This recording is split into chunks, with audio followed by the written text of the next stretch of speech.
প্রিয় মুসলিম এবং অমুসলিম ভাই ও বোনেরা, আসসালামু আলাইকুম ওয়ারাহমাতুল্লাহি ওয়া বারাকাতুহু। আমাদের স্রষ্টা আল্লাহ তাআলার দয়া, শান্তি ও রহমত আপনাদের সবার উপরে বর্ষিত হোক। আমাদের অনুষ্ঠানে স্বাগতম। Ramzan a date with doctor Zakir. আমি আপনাদের হোস্ট ইউসুফ চেম্বার্স। আর আজকে আমাদের আলোচনার টপিক ইত্তেকাফ। আসসালামু আলাইকুম রহমতুল্লাহি ওয়া বারাকাতুহু। ডক্টর জাকির। ওয়ালাইকুম আসসালাম রহমতুল্লাহি ওয়া বারাকাতুহু। তাহলে ডক্টর জাকির, আমরা অনুষ্ঠান করছি ২০ দিনেরও বেশি সময়, আলহামদুলিল্লাহ।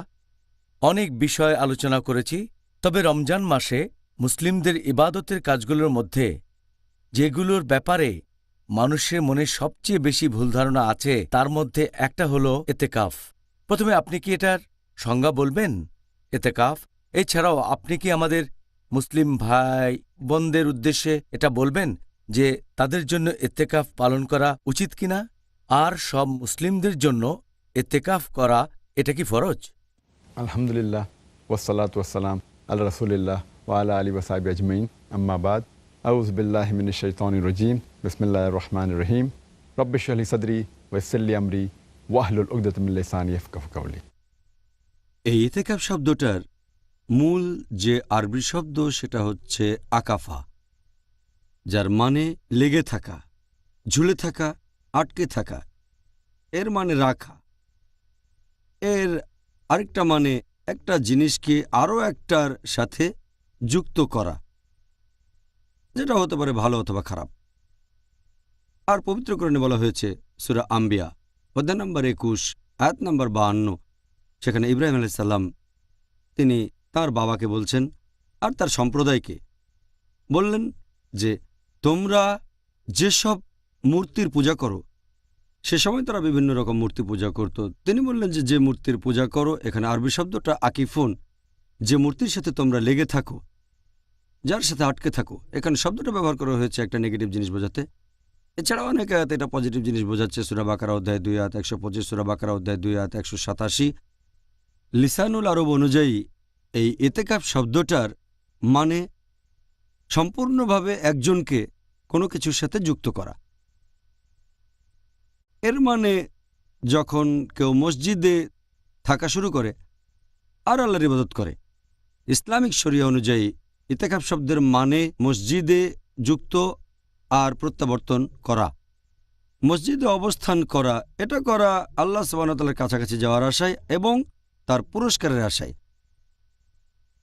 এখন যদি এই ইতিকাফ সম্পর্কে বলতে হয় যে এটা বাধ্যতামূলক নাকি সুন্নত, ইতিকাফ আসলে একটা সুন্নত, এটা বাধ্যতামূলক না। শুধুমাত্র বিশেষ কিছু ক্ষেত্রে বাধ্যতামূলক হবে, যদি কেউ আল্লাহ সুবহানাহু ওয়া তাআলার কাছে মানত করে যে সে ইতিকাফ করবে যদি তার এই ইচ্ছাটা পূরণ হয়। যেমন ধরেন কেউ হয়তো বলল যে আমি ইতিকাফ করব ২ দিন যদি আমার অসুস্থ আত্মীয় সুস্থ হয়, অথবা আমি ইতিকাফ করব ৩ দিন যদি আমি পরীক্ষা পাশ করতে পারি। এভাবে যদি কেউ আল্লাহ তাআলার কাছে মানত করে যে তার ইচ্ছা পূরণ হলে ইতিকাফ করবে, তখন ইতিকাফ বাধ্যতামূলক। সে আল্লাহর কাছে মানত করেছে, তার পূরণ করতে হবে। এটা বাদে এমনিতে ইতিকাফ সুন্নত, তবে এটা হচ্ছে সুন্নতে মুআক্কাদা, মানে খুবই গুরুত্বপূর্ণ সুন্নত। আর একটা হাদিস এটা আছে সহিহ বুখারীতে, খণ্ড নম্বর ৮, বুক অব ওথস অ্যান্ড ভাউজ, হাদিস নাম্বার ৬৬৯৬। আল্লাহ সুবহানাহু ওয়া তাআলার রাসূল বলেছেন যে যদি কেউ প্রতিজ্ঞা করে যে আল্লাহ তাআলাকে সে মান্য করবে তাহলে সেটা মেনে চলবে, আর যদি কেউ প্রতিজ্ঞা করে যে আল্লাহ তাআলাকে অমান্য করবে তখন সেটা মেনে চলবে না। আরও একটা হাদিস হযরত ওমর রাদিয়াল্লাহু আনহু, এটা আছে সহিহ বুখারীতে, খণ্ড নম্বর ৮, বুক অব ওথস অ্যান্ড ভাউজ, হাদিস নম্বর ৬৬৯৭। হযরত ওমর রাদিয়াল্লাহু আনহু তিনি বলেছেন আল্লাহ সুবহানাহু ওয়া তাআলার রাসূলকে যে আমি মানত করেছিলাম সেই অজ্ঞতার যুগে ইসলাম গ্রহণের আগে যে এক রাতের জন্য মসজিদে হারামে ইতিকাফ করব। নবী তখন বললেন মানত পূরণ করো, কারণ মানতটা ছিল ভালো, আল্লাহ তাআলাকে মেনে চলা। নবী বললেন পূরণ করো। এছাড়াও পবিত্র কোরআনে অনেক আয়াতে ইতিকাফের কথা বলা হয়েছে। পবিত্র কোরআনে সূরা বাকারা অধ্যায় নম্বর ২ আয়াত ১২৫ আল্লাহ বলছেন ইব্রাহিম আলাইহিস সালাম আর ইসমাইল আলাইহিস সালামকে যে হে ইব্রাহিম এবং ইসমাইল, ওনারা শান্তিতে থাকুন, আল্লাহর জন্য তোমরা কাবা ঘরকে পবিত্র রাখো, যেটা আল্লাহ সুবহানাহু ওয়া তাআলার ঘর। কারণ মানুষ কাবার চারপাশে প্রদক্ষিণ করে আর সেখানে থাকে, তারা ইতিকাফ করে, মসজিদে প্রত্যাবর্তন করে। আর বিশ্বাসীদের অনেকে আল্লাহ তাআলার ইবাদত করতে গিয়ে রুকু করে এবং সিজদায় যায়। এখানে ইতিকাফ বা প্রত্যাবর্তন শব্দটা আছে। এরপর আরও আছে সূরা বাকারা অধ্যায় 2 আয়াত 187, তখন তোমরা স্ত্রীর সঙ্গত হইও না যখন মসজিদে প্রত্যাবর্তন করবে, যখন মসজিদে ইতিকাফ করবে। আর ইতিকাফ প্রসঙ্গে অনেক হাদিস আছে, যেমন সহিহ বুখারী খণ্ড নম্বর 3 বুক অফ ইতিকাফ হাদিস নাম্বার 2026। হযরত আয়েশা রাদিয়াল্লাহু আনহা, আমাদের নবীর স্ত্রী, তিনি বলেছেন যে নবী রমজান মাসের শেষ 10 দিন মসজিদে গিয়ে ইতিকাফ করতেন। নবী মারা যাওয়ার পরে নবীর স্ত্রীগণও এভাবে ইতিকাফ করতেন। তাহলে ইতিকাফ শুধু মানত করলে বাধ্যতামূলক, এমনিতে সাধারণভাবে এটা সুন্নত, তবে খুবই গুরুত্বপূর্ণ সুন্নত। আপনি কি আমাদের বলবেন যে ইত্তেকাফ করার প্রধান উদ্দেশ্য বা লক্ষ্যটা কি? প্রধান উদ্দেশ্য, প্রধান লক্ষ্য ইতিকাফের হচ্ছে লাইলাতুল কদরকে খোঁজা। আর একটা হাদিস, এটা আছে সহিহ মুসলিমে খণ্ড নম্বর 2 বুক অব ফাস্টিং হাদিস নাম্বার 2627। এখানে বলা হয়েছে নবী মুহাম্মদ সাল্লাল্লাহু আলাইহি সাল্লাম ইতিকাফ করলেন রমজান মাসের প্রথম 10 দিন। তারপর বলা হয়েছে যে নবী ইতিকাফ করলেন রমজানের মাঝের 10টা দিন। ছিলেন একটা টার্কিশ তাঁবুতে, সেখানে একটা মাদুর ঝুলছিল।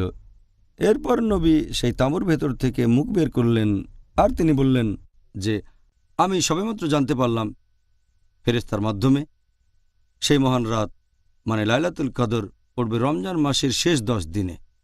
তাই যারা আমার সাথে ইতিকাফ কন্টিনিউ করতে চায় তারা করতে পারে। এই হাদিসের ভিত্তিতে আমরা জানতে পারি যে ইতিকাফ করার প্রধান উদ্দেশ্য হচ্ছে লাইলাতুল কদরকে খোঁজা। আর এ ব্যাপারে গত এপিসোডে বলেছি, আল্লাহ পবিত্র কোরআনে বলেছেন, এটা সূরা কদর অধ্যায় নম্বর 97 আয়াত নম্বর 3, লাইলাতুল কদর খায়রুম মিন আলফি শাহর, যার মানে এই লাইলাতুল কদর এটা 1000 মাসের চেয়েও উত্তম। তার মানে এর মহত্ব, ক্ষমতা 1000 মাসের চেয়েও অনেক বেশি। আর যদি ইবাদত করেন লাইলাতুল কদরের রাতে, এটা 1000 মাস ধরে আল্লাহর ইবাদত করার চেয়েও অনেক ভালো। এটাকে 12 দিয়ে ভাগ করেন, সেটা হবে 83 বছরেরও বেশি। তার মানে যদি একটা রাতে লাইলাতুল কদরে আল্লাহর ইবাদত করেন, তাহলে সেটা 83 বছরের ইবাদতের চেয়েও অনেক ভালো হবে। আর এই সময়টা মানুষের গড়পড়তায়ও চেয়েও বেশি। তাহলে প্রধান উদ্দেশ্য হচ্ছে লাইলাতুল কদরকে খোঁজা। এছাড়াও আমি একটা হাদিসের কথা বলেছি, এটা সহিহ মুসলিম। আর বুঝতে পারছেন যে নবী মুহাম্মদ সাল্লাল্লাহু আলাইহি সাল্লাম যেহেতু তিনি লাইলাতুল কদরকে খুঁজতেন, সেজন্য ইতিকাফ করেছেন সারা মাস, প্রথম 10 দিন, মাঝের 10 দিন, শেষের 10 দিন। তারপর তিনি জানতে বললেন ফেরেশতার মাধ্যমে যে লাইলাতুল কদর পড়বে রমজানের শেষ 10 দিনে। এছাড়াও আমরা জানতে পারি যে সাহাবীগণ নবীকে অনুসরণ করতেন এই পবিত্র রমজানের শুরু থেকে একেবারে শেষ পর্যন্ত। ওনারা নবী মুহাম্মদ সাল্লাল্লাহু আলাইহি ওয়াসাল্লামের প্রতি এতটাই অনুগত ছিলেন। আর এছাড়াও আরেকটা হাদিস আছে সহিহ মুসলিমে খণ্ড নম্বর 2 বুক অব ফাস্টিং হাদিস নাম্বার 2625। নবী মুহাম্মদ সাল্লাল্লাহু আলাইহি ওয়াসাল্লাম সাহাবীগণকে বললেন, তোমরা যারা আমার সাথে ইতিকাফ কন্টিনিউ করতে চাও তারা করতে পারো, এটাকে বাধ্যতামূলক করেননি। যারা ইতিকাফ করতে চায় তারা তাদের জায়গায় বসে করতে পারে, এমন না যে নবীর সাথে থাকতে হবে। এখানে আমরা সাহাবীগণের প্রতি নবীর সহানুভূতি দেখতে পাই। তাহলে প্রধান উদ্দেশ্য লাইলাতুল কদরকে খোঁজা। এছাড়াও আরও বেশ কয়েকটা উদ্দেশ্য আছে। 1 নাম্বার, লাইলাতুল কদর খোঁজার পাশাপাশি সেটা হচ্ছে আরও বেশি আল্লাহ তাআলার কাছাকাছি আসা আর অন্য মানুষ থেকে নিজেকে বিচ্ছিন্ন রাখা। 2 নাম্বার হচ্ছে নিজের আধ্যাত্মিকতাকে উদ্দীপিত করা এবং আধ্যাত্মিকভাবে আল্লাহ সুবহানাহু ওয়া তাআলার কাছাকাছি আসা। 3 নাম্বার, যখন অন্য মানুষ থেকে নিজেকে বিচ্ছিন্ন করবেন আর জাগতিক কাজ থেকে, এতে করে আপনি সুযোগ পাবেন বেশি করে আল্লাহ সুবহানাহু ওয়া তাআলার ইবাদত করা, নফল নামাজ পড়বেন, আল্লাহ সুবহানাহু ওয়া তাআলার কাছে দোয়া করবেন, তার কাছে ক্ষমা চাইবেন, জিকির করবেন। এতে করে আপনার তাকওয়া অনেক বেড়ে যাবে। এছাড়াও ইতিকাফ করলে আরও ভালোভাবে রোজা রাখতে পারবেন। যখন আমরা রোজা থাকি তখন হয়তো সব সুন্নত পালন করি না, সম্ভাবনা থাকে বিচ্যুত হয়ে পড়ার, বিভিন্ন আকাঙ্ক্ষা আসবে। ইতিকাফ করলে এই সুন্নতগুলো পালনের সুযোগ পাবেন রোজার সময় যদি ইতেকাফ করেন। আর সবশেষে যখন ইতেকাফ করবেন তখন জাগতিক আনন্দ ত্যাগ করছেন যেগুলো অন্য সময় উপভোগ করতেন। রমজানের সময় আপনার এই কাজগুলো করার অনুমতি আছে, কিন্তু ইতেকাফের সময় সেই কাজ থেকে নিজেকে বিরত রাখলেন শুধুমাত্র আল্লাহ সুবহানাহু ওয়া তাআলার জন্য। আচ্ছা, এই সুন্দর উত্তরের জন্য আপনাকে অনেক ধন্যবাদ। এবারের প্রশ্ন ইতেকাফ করার একটা শর্ত নিয়ে। যে ব্যক্তি ইতেকাফ করছে তার কি মসজিদের সীমানা ছেড়ে বাইরে যাওয়ার অনুমতি আছে? সাধারণত ইতেকাফের সময় মসজিদ ছেড়ে যাওয়া উচিত না। মসজিদ ছেড়ে গেলে ইতেকাফের একটা মূলনীতি ভাঙছেন, ইতেকাফ তাহলে বাতিল হয়ে যাবে। তবে যদি কোনো ইমার্জেন্সি থাকে, তেমন কোনো প্রয়োজন হয়, তাহলে যেতে পারেন। যেমন ধরেন কেউ হয়তো প্রকৃতির ডাকে সাড়া দেবে, তাহলে তো তাকে বাইরে যেতেই হবে।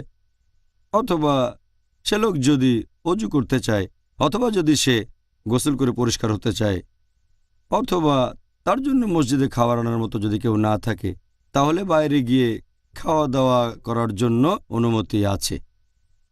তাহলে যদি এমন প্রয়োজন না দেখা দেয়, আর সহিহ বুখারীতে এটা উল্লেখ করা হয়েছে, খণ্ড নম্বর 3, বুক অব ইতেকাফ, হাদিস নম্বর 2029, হযরত আয়েশা রাদিয়াল্লাহু আনহা তিনি বলেছেন যে নবী ইতেকাফের সময় খুব প্রয়োজন না হলে কখনোই ঘরে ঢুকতেন না। তাহলে প্রয়োজন হলে অনুমতি আছে, তা না হলে সাধারণ পরিস্থিতিতে মসজিদ ছেড়ে যাওয়া উচিত না। আর যদি সেরকম প্রয়োজনে বাইরে যান তাহলে যত তাড়াতাড়ি সম্ভব মসজিদে ফিরে আসবেন। তবে এখনকার দিনে আলহামদুলিল্লাহ অনেক মসজিদে, বেশিরভাগ মসজিদের সাথেই টয়লেট আছে, তারপর সেখানে বাথরুমও পাবেন। মসজিদের ভেতরে অজুও করতে পারবেন, তাই মসজিদের বাইরে যাওয়ার খুব একটা প্রয়োজন নেই।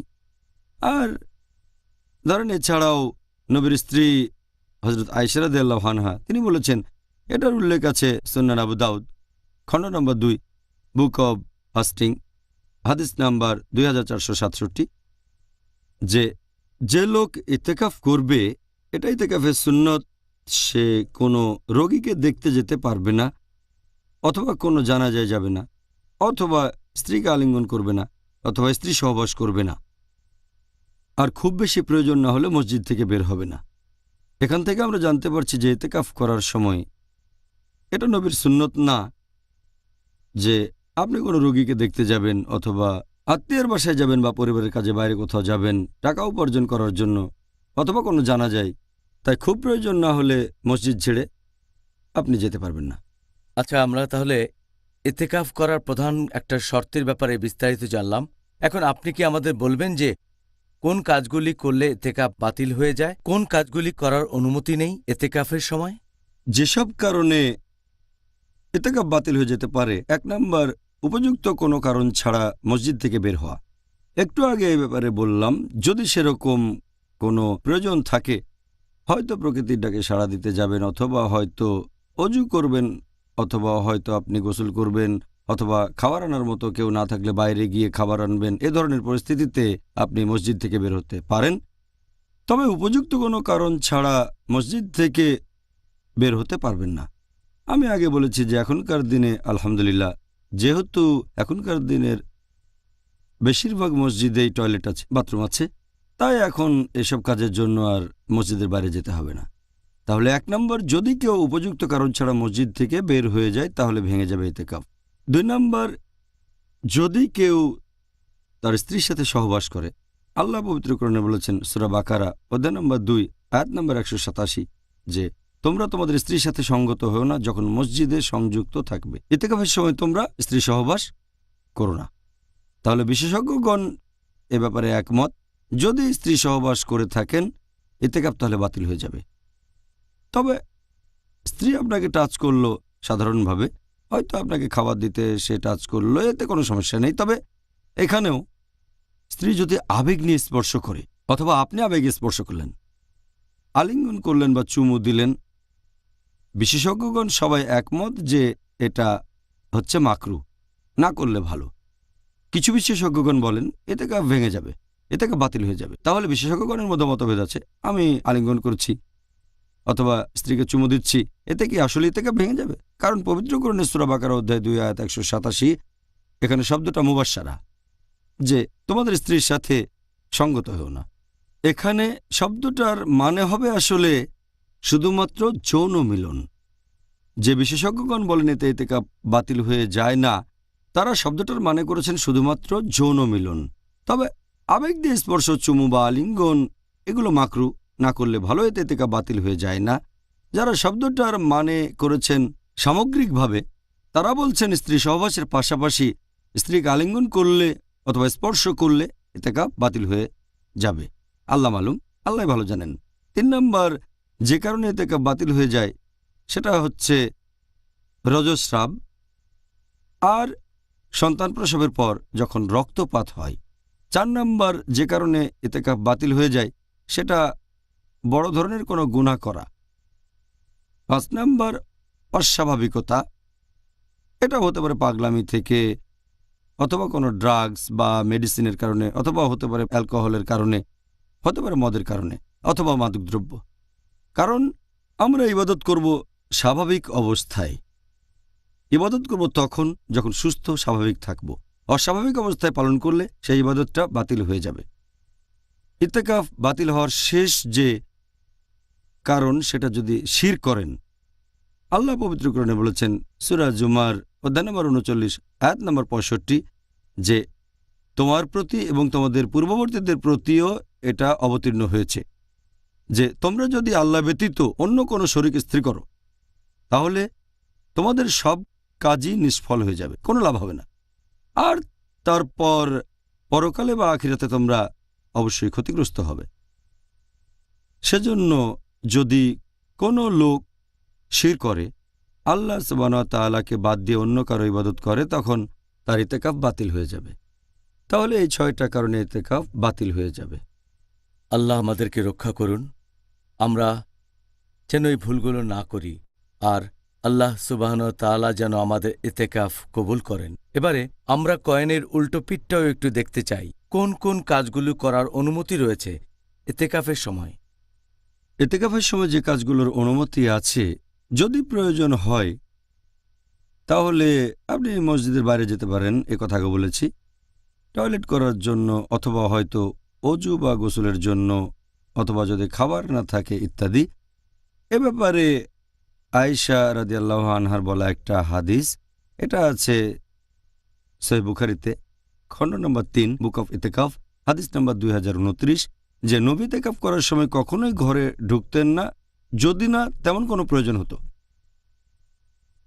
ইতিকাফের সময় অন্য যে কাজগুলোর অনুমতি আছে, যে আপনি খাওয়া দাওয়া করতে পারবেন, ঘুমাতে পারবেন মসজিদের ভেতরে, মসজিদে খেতে পারবেন, ঘুমাতে পারবেন, তবে এই সময় সাবধান যাতে সেই মসজিদের পরিচ্ছন্নতা পবিত্রতা বজায় থাকে, কারণ এটা ইবাদতের জায়গা। এ সময় আপনি চুল আঁচড়াতে পারেন, চুলে তেলও দিতে পারেন, শরীর থেকে অনাকাঙ্ক্ষিত চুল ফেলে দিতে পারেন, হাতের নখ কাটতে পারেন, তারপর অজু করতে পারেন, গোসল করতে পারেন, হাত পা ধুতে পারেন, নতুন পোশাক পরতে পারেন, সুগন্ধি মাখতে পারেন, এগুলোর অনুমতি আছে। একটা হাদিসের উল্লেখ আছে সহিহ বুখারীতে খণ্ড নম্বর 3 বুক অফ ইতিকাফ হাদিস নাম্বার 2028, যে হযরত আয়েশা রাদিয়াল্লাহু আনহা বলেছেন যে ইতিকাফ করা অবস্থায় নবী মসজিদ থেকে তার মাথা বাসার দিকে এগিয়ে দিলেন। যদিও বিবি আয়েশার তখন রজস্রাব চলছিল, তিনি তার মাথা আঁচড়ে দিলেন, চুলে তেল দিয়ে দিলেন। সহিহ বুখারীতে এরপরের হাদিসটা বলছে 3 নম্বর খণ্ড বুক অফ ইতিকাফ হাদিস নম্বর 2029, হযরত আয়েশা রাদিয়াল্লাহু আনহা বলেছেন যে ইতিকাফ করার সময় নবী মসজিদ থেকে মাথা বের করে বাসার দিকে এগিয়ে দিতেন। বিবি আয়েশা চুল আঁচড়ে তেল দিয়ে দিতেন। খুব বেশি প্রয়োজন না হলে নবী বাসার ভেতরে ঢুকতেন না। তাহলে বুঝতে পারছেন, চুল আঁচড়ানো যাবে, তেল দেওয়া যাবে, এরকম যে কাজগুলোর কথা বলেছি। এছাড়াও আপনি চাইলে মসজিদের ভেতরে বা পেছনে একটা তাঁবু টাঙিয়ে রাখতে পারেন। এই হাদিসটা আছে সহিহ বুখারীতে খণ্ড নম্বর 3 বুক অফ ইতিকাফ হাদিস নম্বর 2034, হযরত আয়েশা রাদিয়াল্লাহু আনহা বলেছেন যে আমাদের নবী রমজানের শেষ 10 দিন ইতিকাফ করতেন। তিনি নবীর জন্য তাঁবু বানিয়ে দিতেন, আর ফজরের নামাজ পড়ার পরে নবী ইতিকাফ করা জায়গাটাতে এসে তাঁবুর ভেতরে ঢুকতেন। আরেকটা হাদিস আছে সহিহ মুসলিম খণ্ড নম্বর 2 বুক অফ ফাস্টিং হাদিস নাম্বার 2641, নবী রমজান মাসের শেষ 10 দিন ইতিকাফ করতেন, আর ফজরের নামাজ পড়ার পর ইতেকাফের জায়গাতে এসে একটা তাঁবু খাটানোর নির্দেশ দিতেন, তারপর তাঁবুতে ঢুকতেন। তিনি সেখানে ইতেকাফ করতেন। এছাড়াও আপনি ইতেকাফের সময় আপনার স্ত্রী এসে কথা বলতে পারে, স্ত্রীর সাথে কথা বলার অনুমতি আছে, স্ত্রী মসজিদে ঢুকতে পারে। আর এই হাদিসটা আছে সহিহ বুখারীতে, খণ্ড নাম্বার 3, বুক অফ ইতেকাফ, হাদিস নাম্বার 2035, যে সাফিয়া রাদিয়াল্লাহু আনহা, তিনি ছিলেন নবীর স্ত্রী। নবী একবার ইতেকাফ করছেন, তিনি মসজিদে ঢুকলেন এবং নবীর সাথে কথা বললেন। কিছুক্ষণ পরে যখন চলে যাবেন, নবী তাকে মসজিদের দরজা পর্যন্ত এগিয়ে দিতে এলেন, উম্মে সালমার দরজা। আর তখন কিছু লোক মসজিদের ভেতরে ঢুকল, তারা নবীকে সালাম দিল। নবী তখন বললেন, তোমরা চলে যেও না, এ আমার স্ত্রী সাফিয়া বিনতে হুয়াই।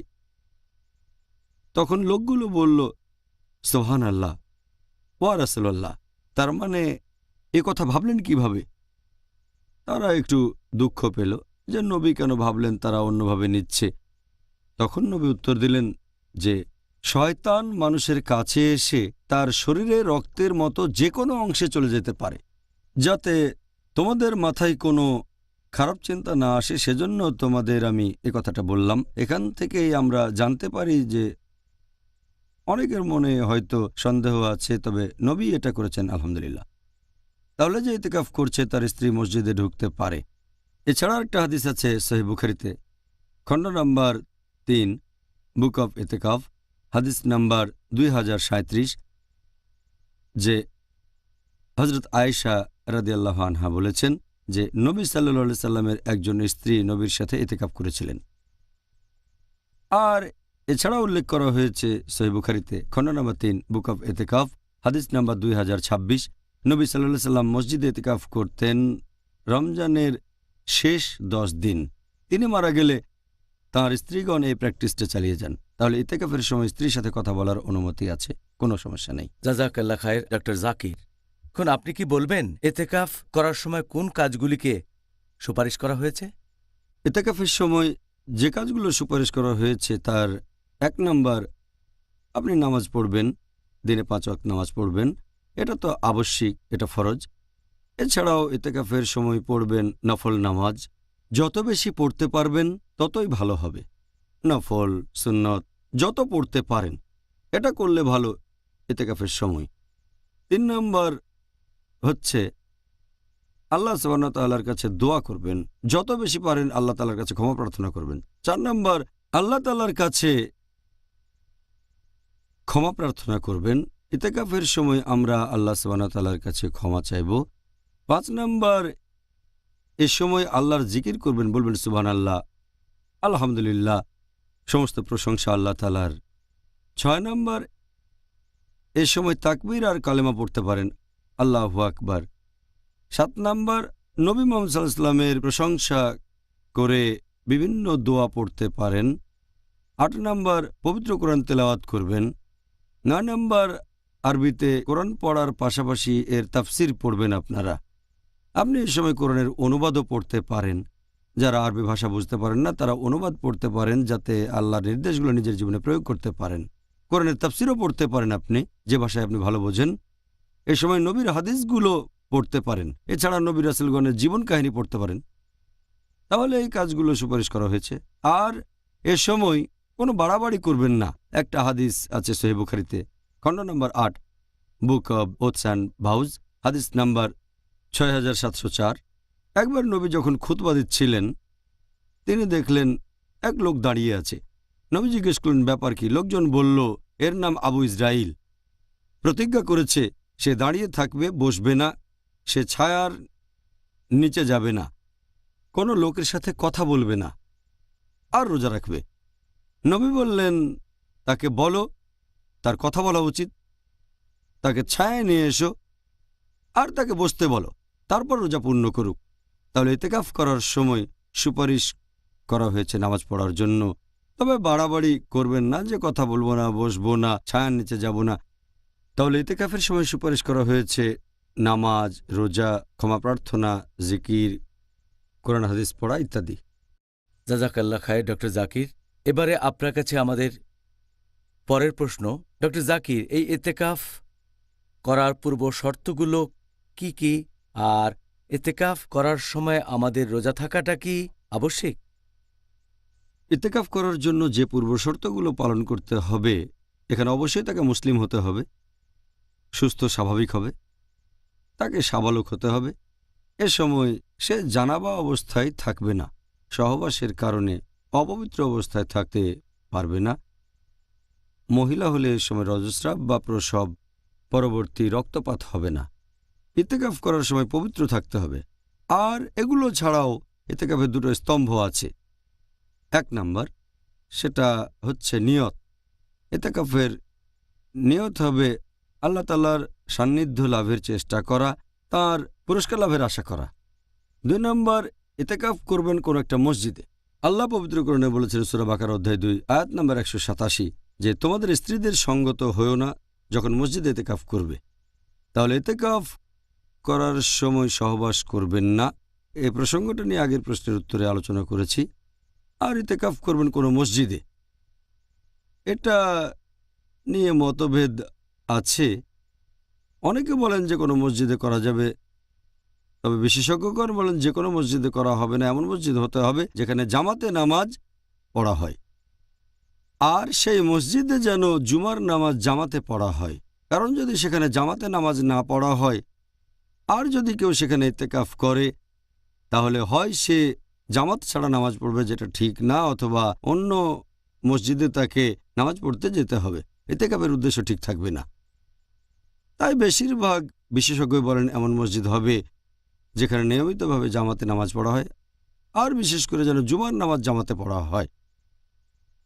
আর ইতেকাফের একটা পূর্ব শর্ত, এটা বলেছেন হযরত আয়েশা রাদিয়াল্লাহু আনহা, আছে সুনান আবু দাউদে, খণ্ড নাম্বার 2 বুক অব ফাস্টিং, হাদিস নাম্বার 2467, যে ইতেকাফ যে করে তার জন্য এটা সুন্নত। সে কোনো রোগী দেখতে যাবে না, কোনো জানাজায় যাবে না, অথবা স্ত্রীকে আলিঙ্গন করবে না, মেলামেশা করবে না, আর মসজিদ ছেড়ে বাইরে যাবে না যদি না বিশেষ কোনো প্রয়োজন হয়। ইতেকাফের সময় রোজা রাখাটা আবশ্যিক কি না, আয়েশা রাদিয়াল্লাহু আনহা বলেছেন একই হাদিসে সুনান আবু দাউদ খণ্ড নম্বর 2 বুক অব ফাস্টিং, হাদিস নম্বর 2467, হযরত আয়েশা রাদিয়াল্লাহু আনহা বলেছেন রোজা না রাখলে ইতেকাফ হবে না, এটাই বলা হয়েছে। তবে সহিহ বুখারীর একটা হাদিস খণ্ড নম্বর 8 বুক অব ওথস অ্যান্ড ভাউজ, হাদিস নাম্বার 6697, এটা আগেও বলেছি যে হযরত উমর রাদিয়াল্লাহু আনহু নবীকে বললেন যে তিনি অজ্ঞতার যুগে ইয়ামাল জাহেলিয়ায় ইসলাম গ্রহণ করার আগে প্রতিজ্ঞা করেছিলেন মসজিদুল হারামে একদিন ইতেকাফ করবেন। নবী বললেন তোমার প্রতিজ্ঞা পূরণ করো, আমরা তো রাতের বেলায় রোজা রাখি না। তাহলে এই হাদিসটার মাধ্যমে আমরা বুঝতে পারছি এ সময় রোজা রাখা আবশ্যিক না, তবে এটা মুস্তাহাব, সুপারিশ করা সুন্নাহ। যদি রমজান ছাড়া অন্য মাসে ইতেকাফ করেন সে সময় রোজা রাখা বাধ্যতামূলক না। জাজাকাল্লাহ খায়ের ডক্টর। আপনি কি এখন আমাদের দর্শকদের উদ্দেশ্যে বলবেন যে এই ক্ষেত্রে আমাদের সঠিক সময় কোনটা হতে পারে? আমরা শুরু করব আর শেষ করব ইতেকাফ, আর সেটা বিশেষ করে পবিত্র রমজানের শেষ 10 দিনে। রমজানের শেষ 10 দিনে ইতেকাফ শুরু করার কথা যদি বলেন, বিশেষজ্ঞগণের মধ্যে এটা নিয়ে মতভেদ আছে। একদল বিশেষজ্ঞ, তাদের মধ্যে আছেন আল আউজাই, তারপর সাউরি বা ইমাম আল লাইস, আল্লাহ তাদের শান্তিতে রাখুন, তারা বলেন যে ইতেকাফ শুরু হওয়া উচিত ফজরের নামাজের পর 21তম রাতে। এই হাদিসটা উল্লেখ আছে সহিহ বুখারীতে খণ্ড নম্বর 3 অধ্যায় ইতেকাফ, হাদিস নাম্বার 2034 এবং 2041, যে হযরত আয়েশা রাদিয়াল্লাহু আনহা তিনি বলেছেন যে নবী রমজানের শেষ 10 দিন ইতেকাফ করতেন, আর আমি তার জন্য তাঁবু খাটিয়ে দিতাম। ফজরের নামাজের পরে নবী ইতেকাফ করার জন্য সেখানে এসে তাঁবুর ভেতরে ঢুকতেন। এই হাদিসের উপর ভিত্তি করে যে নবী সাল্লাল্লাহু আলাইহি সাল্লাম ফজরের নামাজের পর ইতেকাফের জায়গায় এসে তাঁবুর ভেতরে ঢুকতেন, এই বিশেষজ্ঞগণ বলেন যে ইতেকাফ শুরু হবে ফজরের নামাজের পরে। শেখ বিন বাজও একই মত পোষণ করেন, আল্লাহ তাকেও শান্তিতে রাখুন। ইতেকাফ কখন শুরু হবে এর উত্তরে তিনি বলেছেন ফজরের নামাজের পর রমজান মাসের 21তম দিনে। যদি শেষ 10 দিন ইতেকাফ করতে চান, এটার ভিত্তিও আয়েশা রাদিয়াল্লাহু আনহার এই হাদিস। তবে বেশিরভাগ বিশেষজ্ঞ, অন্যান্য বিশেষজ্ঞগণ, এদের মধ্যে 4 জন ইমামও আছেন, ইমাম আবু হানিফা, ইমাম মালিক, ইমাম শাফি, ইমাম আহমদ ইবনে হাম্বল, আর বেশিরভাগ বিশেষজ্ঞই বলেন যদি আপনি রমজানের শেষ 10 দিন ইতেকাফ করতে চান, ইতেকাফ শুরু করবেন সূর্য ডুবে যাওয়ার আগে। এটা করবেন 21তম রাতে, কারণ দিন শুরু হয় সূর্যাস্ত দিয়ে। তাহলে যদি শেষ 10 দিন ইতেকাফ করতে চান, শুরু করবেন সূর্য ডোবার আগে। আর তারা বলেন ইতেকাফ করার প্রধান উদ্দেশ্যটা বা লক্ষ্যটা হচ্ছে পবিত্র লাইলাতুল কদরকে খোঁজা। আর লাইলাতুল কদর হবে রাতের বেলায়। তাহলে যদি শেষ 10 রাত ইতেকাফ করেন, তার মধ্যে 21তম রাতটাও পড়বে। যেহেতু নবী বলেছেন, আর এ সম্পর্কে আমি আগেও বলেছি, তোমরা লাইলাতুল কদরকে খুঁজবে রমজান মাসের শেষ 10টা বেজোড় রাতে। এর মধ্যে 21তম রাতও আছে। যদি ফজরের নামাজের পর শুরু করেন, 21তম রাত মিস হবে। তাই বেশিরভাগ বিশেষজ্ঞ বলেন ইতেকাফ শুরু করবেন 21তম রাতের সূর্য ডোবার আগে। আর হযরত আয়েশা রাদিয়াল্লাহু আনহা যে বর্ণনা দিয়েছেন সহিহ বুখারী খণ্ড নাম্বার 3 বুক অফ ইতেকাফ হাদিস নাম্বার 2034 ও হাদিস নাম্বার 2041, যে নবী মুহাম্মদ সাল্লাল্লাহু আলাইহি সাল্লাম রমজান মাসে শেষ 10 দিন ইতেকাফ করতেন। আমি তার জন্য তাঁবু খাটিয়ে দিতাম। নবী ফজরের নামাজ পড়তেন আর ফজরের নামাজ শেষে ইতেকাফের জায়গাতে আসতেন। এখন বিশেষজ্ঞগণ বলেন যে এই হাদিসটা কোথাও বলছে না যে নবী ইতেকাফ শুরু করতেন ফজরের নামাজের পরে। বলা হয়েছে ফজরের নামাজের পর তিনি ইতেকাফের জায়গাতে আসতেন, কারণ নবী সাল্লাল্লাহু আলাইহি সাল্লাম ফজরের নামাজের পরে একটু একা থাকতে চেয়েছিলেন। বিশেষজ্ঞগণ বলেন যে এখানে আসলে বোঝানো হচ্ছে যদি নবী 21তম রাত থেকে ইতেকাফ শুরু করেছেন সূর্য ডোবার আগে, তাহলে নবী মসজিদে ঢুকতেন সূর্য ডোবার আগে 21তম রাতে। ইতেকাফ শুরু হয়েছে সূর্য ডোবার আগে, তবে তিনি মসজিদে ইবাদত করেছেন, তারপর ইতেকাফের জায়গাতে আসলেন সেই তাঁবুতে, কারণ তিনি ফজরের নামাজের পর একটু অন্যান্য লোকজন থেকে আলাদা থাকতে চেয়েছিলেন। তাহলে এই ব্যাপারে সঠিক দৃষ্টিভঙ্গি, যেটা বেশিরভাগ বিশেষজ্ঞ বলেন, ইতেকাফ শুরু হবে 21তম রাতের সূর্য ডোবার আগে। তার মানে 20তম দিনে ইফতার করার আগে ইতেকাফ শুরু হবে। 20তম রোজাটা আপনি পালন করলেন ইফতার করার আগে, সূর্য ডোবার আগে ইতেকাফ শুরু করলেন। আর শেখ উসাইমিন, আল্লাহ তাকে শান্তিতে রাখুন, তাকে জিজ্ঞেস করা হলো রোজার শেষ 10 দিন ইতেকাফ কখন শুরু হবে। তিনি সেটাই বললেন যেটা বেশিরভাগ বিশেষজ্ঞ বলেছেন, এটা শুরু হবে সূর্য ডোবার আগে 21তম রাতে, তার মানে 20তম দিনের ইফতার করার আগে। তিনিও কারণগুলো একই বলেছেন। এরপর ইতেকাফ শেষ হওয়ার কথা যদি বলেন, অধিকাংশ বিশেষজ্ঞ বলেন ইতেকাফ শেষ হবে সর্বশেষ রোজার সূর্য ডুবে যাওয়ার পরে। যদি রমজানে 29টা দিন হয়, তাহলে 29তম দিনের সূর্যটা ডুবে যাওয়ার পরে, তার মানে শাওয়ালের প্রথম দিন শুরু হলো, তখন ইতেকাফ শেষ হয়ে যাবে। আর 30 দিন হলে 30তম রোজা শেষ হওয়ার পর সূর্য ডুবে গেলে ইতেকাফ শেষ হয়ে যাবে। তবে এখানে সব বিশেষজ্ঞ একমত যে এটা হচ্ছে মুস্তাহাব, কারণ কিছু সাহাবা ছিলেন যারা তারপরেও ইতেকাফ করে যেতেন ঈদের নামাজ পর্যন্ত। এটার উপর ভিত্তি করে বেশ কিছু বিশেষজ্ঞ বলেন যে এটা হচ্ছে মুস্তাহাব, এটা করলে ভালো, যে ঈদের আগের দিন রাতেও ইতেকাফ করবেন, তার মানে শাওয়ালের প্রথম দিন, সেদিন ফজরের নামাজ পড়বেন, তারপর ঈদের নামাজ পড়ে বাসায় চলে যাবেন। যদি ঈদের নামাজটা অন্য কোথাও আদায় করেন, কোনো ঈদগাহে পড়েন, তাহলে গোসল করে নামাজ পড়বেন, তারপর বাসায় চলে যাবেন। এটা করলে ভালো। তবে সব বিশেষজ্ঞই একমত যে ইতেকাফ শেষ হয়ে যাবে রমজান মাসের শেষ সূর্যাস্তের পর, সেটা হতে পারে 29 বা 30টা দিন। জাযাকাল্লাহ খায়ের। এই উত্তরের জন্য আপনাকে অনেক ধন্যবাদ। অনেক সময় এরকম একটা প্রশ্ন চলে আসে যে ইতেকাফ এটা কি শুধুমাত্র পবিত্র রমজান মাসের শেষ 10 দিনই করতে হবে, নাকি অন্য যে কোনো সময়েও এটা করা যাবে? কি বলেন? ইতেকাফ রমজান মাসের শেষ 10 দিনেই শুধু করতে হবে কি না, এটা আবশ্যিক না। আগেও বলেছি ইতেকাফ হচ্ছে সুন্নত, যদি না মানত করেন এটা সুন্নাহ। ইতেকাফ বছরের যে কোনো সময় করতে পারেন। তবে ইমাম আন-নাওয়ী তিনি বলেছেন সেরা ইতেকাফ হচ্ছে রোজা অবস্থায়, তার মানে রমজান মাসে। আর রমজান মাসে সেরা হচ্ছে শেষ 10 দিন। সবচেয়ে ভালো ইতেকাফ হচ্ছে রমজানের শেষ 10 দিন, তবে রমজানের অন্য দিনগুলোতেও বছরের অন্য সময়েও ইতেকাফ করতে পারেন। একবার শেখ আলবানিকে জিজ্ঞেস করা হয়েছিল যে ইতেকাফ কি অন্য সময় করা যাবে নাকি শুধু রমজানের শেষ 10 দিনই করতে হবে। তিনিও একই উত্তর দিয়েছেন যে এটা হচ্ছে আসলে মুস্তাহাব, করলে ভালো, যে রমজানের শেষ 10 দিনে ইতেকাফ করবেন, লাইলাতুল কদরকে খুঁজবেন, তাহলে ইতেকাফ রমজানের যে কোনো দিন বা বছরের যে কোনো দিন করা যায়। সহিহ বুখারীতে বলা হয়েছে, খণ্ড নম্বর 8, বুক অব ওথস অ্যান্ড ভাউজ, হাদিস নাম্বার 6697, হজরত উমর রাদিয়াল্লাহু আনহু অজ্ঞতার যুগে আয়ামে জাহেলিয়ায় ইসলাম গ্রহণ করার আগে মানত করেছিলেন যে মসজিদুল হারামে এক রাত তিনি ইতেকাফ করবেন। শুনে নবী বললেন, পূরণ করো। তার মানে হজরত উমর রাদিয়াল্লাহু আনহু ইতেকাফ করেছেন। মসজিদে তখন রোজা ছিল না। আরেকটা হাদিস আছে সহিহ মুসলিমে, খণ্ড নম্বর 2, বুক অব ফাস্টিং, হাদিস নাম্বার 2641, যে নবী ইতেকাফ করতেন শাওয়াল মাসের প্রথম 10 দিন। আরেকটা হাদিস আছে সহিহ মুসলিম, খণ্ড নম্বর 2, বুক অব ফাস্টিং, হাদিস নাম্বার 2627, যে আমাদের নবী পুরো রমজান মাস ধরেই ইতেকাফ করতেন। রমজানের প্রথম 10 দিন, তারপর মাঝের 10 দিন, তারপর শেষের 10 দিন।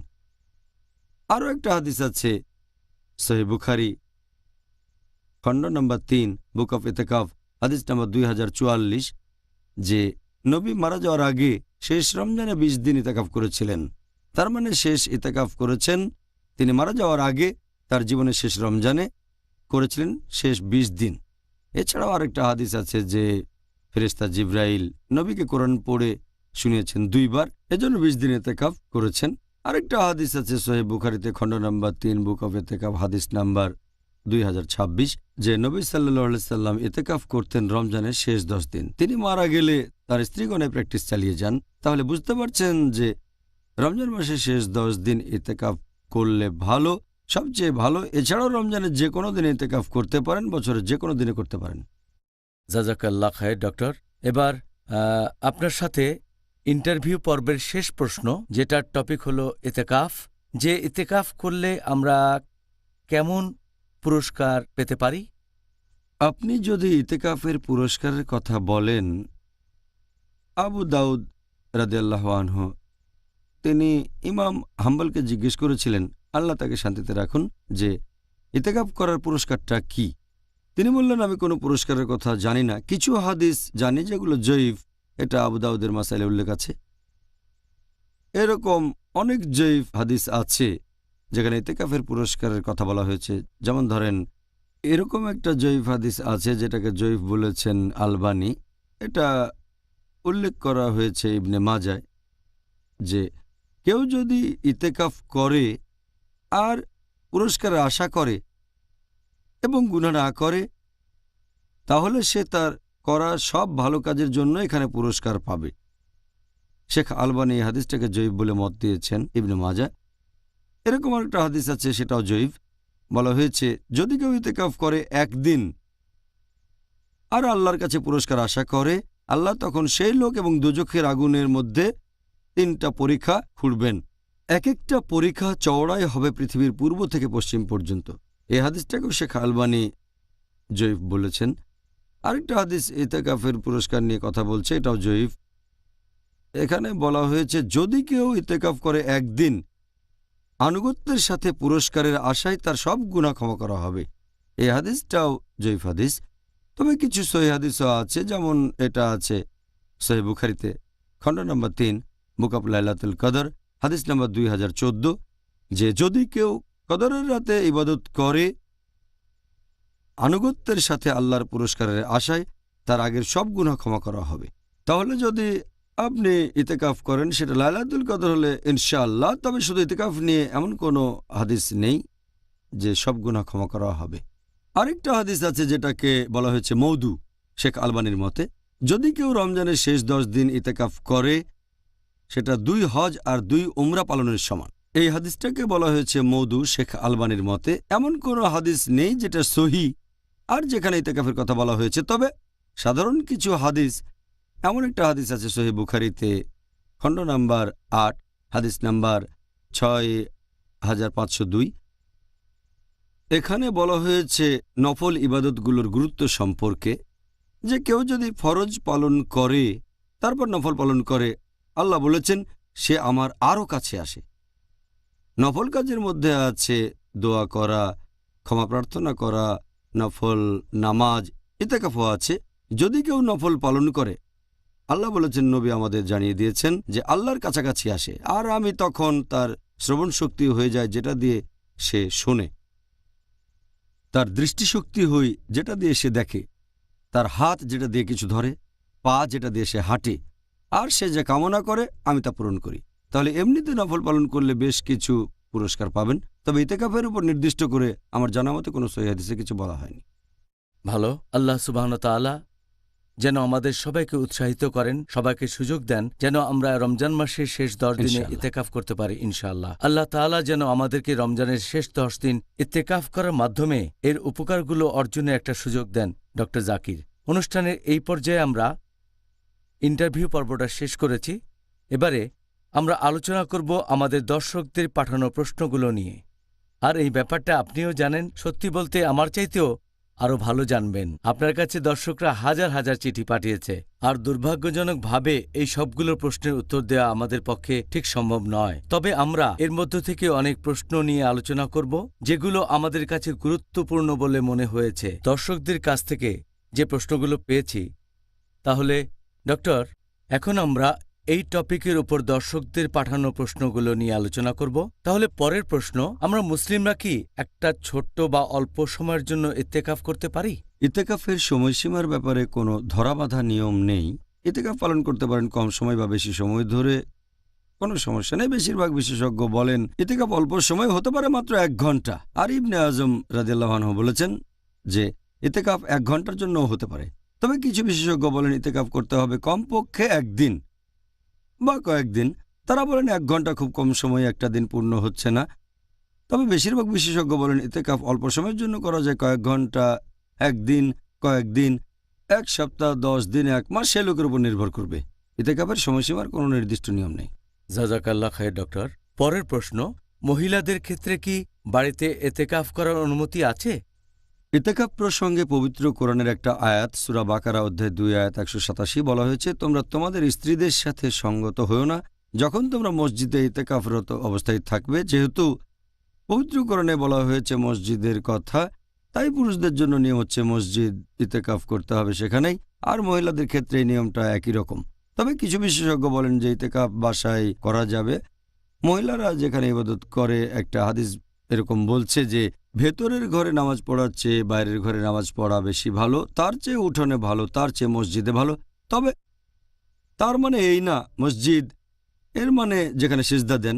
মসজিদ শব্দটার অর্থ যেখানে সিজদা দেন। তবে পবিত্র কোরআন যখন মসজিদের কথা বলছে, সূরা বাকারা অধ্যায় 2 আয়াত 187, এখানে মসজিদের কথাই বোঝানো হচ্ছে, সিজদার জায়গা না। কারণ ভেতরের ঘরে আমরা জামা কাপড় বদলাই, তারপর সহবাস পরবর্তী জানাবা অবস্থায় থাকি। তাই মহিলাদের ইতিকাফের ব্যাপারে বিশেষজ্ঞগণ বলেন যে তারা ইতিকাফ করতে চাইলে মসজিদে করবে। এই কথাটা অনেক হাদিসেও আছে, যেমন একটা সহিহ হাদিস, সহিহ বুখারী খণ্ড নাম্বার 3, বুক অফ ইতিকাফ, হাদিস নাম্বার 2026, হযরত আয়েশা রাদিয়াল্লাহু আনহা বলেছেন, নবী রমজান মাসের শেষ 10 দিন ইতিকাফ করতেন। তিনি মারা গেলে তার স্ত্রীগণ এই প্র্যাকটিস চালিয়ে যান। নবীর স্ত্রীগণ ইতিকাফ করেছেন মসজিদে, এমন কোনো এভিডেন্স নেই যে তারা বাড়িতে ইতিকাফ করেছেন। আচ্ছা, ভালো, এটা জেনে খুব ভালো লাগলো। এবারে পরের প্রশ্ন করেছেন আমাদের একজন দর্শক যে কেউ যদি ইতিকাফ ভেঙে ফেলে, এজন্য কি তাকে কাফফারা দিতে হবে? ইতিকাফ ভেঙে ফেলার কাফারা দেওয়ার কথা যদি বলেন, যেহেতু এটা ঐচ্ছিক ইবাদত, আপনি যদি ইতিকাফ ভেঙে ফেলেন এখানে কাফারা দিতে হবে না। ভালো হয় যদি পারেন পরে ইতিকাফ করবেন। যদি কেউ আবশ্যিক ইতিকাফ পালন করে, যদি সে মানত করে ইতিকাফ করবে 2 দিন, যদি পরীক্ষায় পাশ করে, তারপর যদি সেটা ভেঙে ফেলে তাহলে অন্য সময়ে পূরণ করতে হবে, কারণ সে প্রতিজ্ঞা করেছে, এটা ফরজ ইতিকাফ। আর ঐচ্ছিক ইতিকাফের কথা বললে কাফারা আবশ্যিক না, তবে যদি ঐচ্ছিক ইতিকাফ ভাঙেন পরে করতে পারলে ভালো, কিন্তু এটা আবশ্যিক না। আচ্ছা, পরের প্রশ্ন, ডক্টর জাকির, স্ত্রী ইতিকাফ করলে তার স্বামীর কি সেখানে বাধা দেওয়ার অধিকার আছে? ইতিকাফ একটা ঐচ্ছিক ইবাদত, আর ইতিকাফ করতে গেলে একজন মহিলাকে মসজিদে যেতে হবে। সেজন্য সেই মহিলার স্বামী কিছুটা অসুবিধায় পড়তে পারে। তাই কোনো মহিলা ইতেকাফ করতে চাইলে স্বামীর অনুমতি নেওয়াটা উচিত, কারণ স্বামীর কিছু অসুবিধা হতে পারে। আর স্বামী যদি অনুমতি দেয়, সে চাইলে স্ত্রীকে ডেকে আনতে পারে যদি প্রয়োজন হয়। যদি না সেই মহিলা আবশ্যিক ইতেকাফ করে, যেটা মানত করেছে, এই ইতেকাফ শুরুর পরে স্বামী ডাকলে ইতেকাফ চালিয়ে যাবে, কারণ এটা ফরজ। এটা বাদে ঐচ্ছিক ইতেকাফ হলে স্ত্রী স্বামীর কাছ থেকে অনুমতি নেবে, আর স্বামীর প্রয়োজন হলে স্ত্রীকে ডেকে আনতে পারবে। আচ্ছা, এবারে আমি আপনাকে এই অনুষ্ঠানের শেষ প্রশ্নটা করব ডক্টর জাকির। আমরা কি কাউকে কিছু শেখাতে পারবো অথবা লেকচার দিতে পারবো যখন আমরা করছি এতেকাফ? আমি আগেও বলেছি যে ইতেকাফের সময় সুপারিশ করা কাজগুলো হচ্ছে নামাজ পড়া, নফল নামাজ পড়া, দোয়া করা, ক্ষমা প্রার্থনা করা, তারপর জিকির করা, পবিত্র কোরআন পড়া। তাহলে এই কাজগুলোই করা উচিত। তবে কেউ যদি কিছু শিখতে চায়, বিশেষ করে ইসলাম ধর্মের ব্যাপারে, তখন শেখালে কোনো সমস্যা নেই। অথবা একটা লেকচার দিলেন আপনি, অথবা কাউকে কিছু শেখালেন ইসলাম ধর্মের বিভিন্ন নিয়ম কানুন, এর অনুমতি আছে, কারণ আপনি শেখাচ্ছেন কিভাবে আল্লাহ তাআলার কাছাকাছি যাওয়া যায়। জাযাকাল্লাহ খায়ের ডক্টর জাকির। আমরা আজকের অনুষ্ঠানের শেষ পর্যায়ে চলে এসেছি। আপনাকে অনেক ধন্যবাদ। আল্লাহ তাআলা যেন পুরস্কৃত করেন আপনাকে, আমাকে আর আমাদের দর্শকদেরকে ইত্তেকাফ করার উপর এই অনুষ্ঠানটা দেখার জন্য। জাযাকাল্লাহ খায়ের। ভাই ও বোনেরা, আশা করি আপনারা এই অনুষ্ঠানটা যথেষ্ট উপভোগ করেছেন আর উপকৃত হয়েছেন, এবং ডাক্তার জাকির নায়েকের বলা উত্তরগুলো থেকে আপনারা প্রয়োজনীয় শিক্ষা গ্রহণ করবেন আর নিজেদের জীবনে সেগুলো প্রয়োগ করবেন, যার টপিক ছিল ইত্তেকাফ। আগামীকাল আমাদের আলোচনার টপিক রমজান, আত্ম উন্নয়ন ও ইসলাহ দেয়ার মাস। তাহলে আগামীকাল আবার দেখা হবে। আসসালামু আলাইকুম রাহমাতুল্লাহি ওয়া বারাকাতুহু।